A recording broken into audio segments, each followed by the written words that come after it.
Hey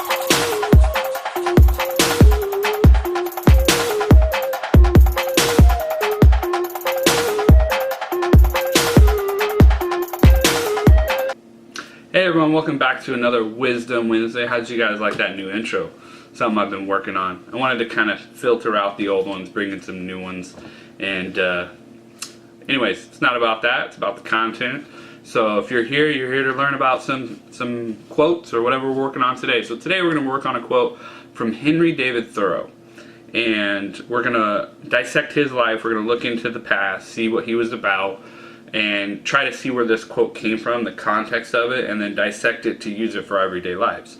So let's jump into Henry. He was born July 12th, 1817, which was before the Civil War.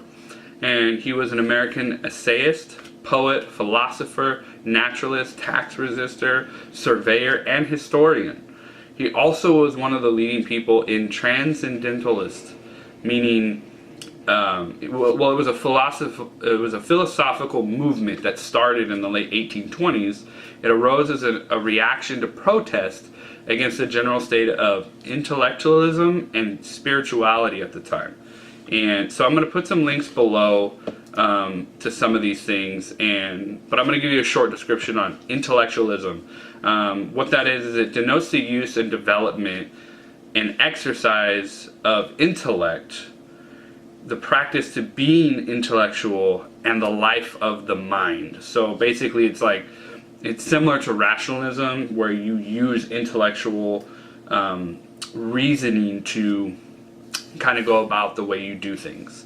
And then spirituality it refers to a religious process of reformation which aims to recover the original shape of man, oriented at the image of God. So basically it's very religious based and, like faith based in a religion of either Buddhism or, well, that's more transcendental. It's more of like Catholicism or Christianity or Judaism, something like that.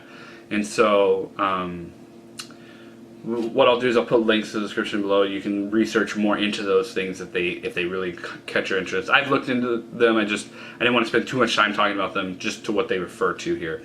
So moving on, he was a Harvard grad. He taught some school for I think he was in Canton for a little bit, but he ultimately became known for some of the books he wrote. And one of the books he wrote was A Walk in the Woods. The other one was On Civil Disobedience, which I'm going to talk a little bit more later. He was never famous when he was alive. It wasn't until later on in life his books gave meaning to some very important people. And I'm saying that he wasn't famous when he was alive because a lot of the people during his era didn't see him as radical or revolutionary to bring about change in certain things. Because he was somebody who enjoyed nature. He was a naturalist, so he wanted to go out. That's what the one book, A Walk in the Woods, is about, how he went out into nature and looked at things and was, this is the way we're meant to live, not the other system that they had in place at the time. So, some of the famous important people that he's influenced, Robert Frost, John Updike, and even Martin Luther King, referring to the On Civil Disobedience book that he wrote, that actually influenced people like Martin Luther King and even Gandhi to portray the practices that they did in their lives. So that book had a lot of meaning to these people, and it gave them the tools to do what they did, the civil rights movement and all those other things. So the quote that we're going to look at, now that we're finally getting to the quote after dissecting his life, is, "It's not what you look at that matters, it's what you see." And some people may say, well, looking and seeing is the same thing. Not in all cases is it that. When you look at something, you could see an old rundown car, but you can see and envision that old rundown car being remodeled, refurbished, and looking like a brand new car. Or even like a painting. A lot of people can look at a painting and see different things even though they're looking at the same painting.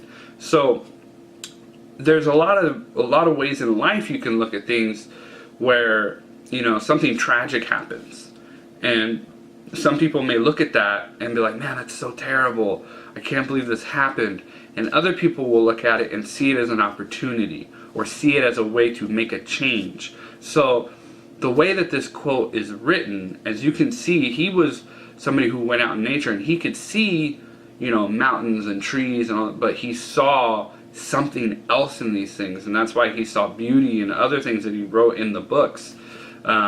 He loved to be outdoors, and so same thing with us outside. We could walk outside and somebody could look at a cloud, out in nature, and somebody would be like, man, that looks like a boat, and someone else would be like, no, that looks like a car.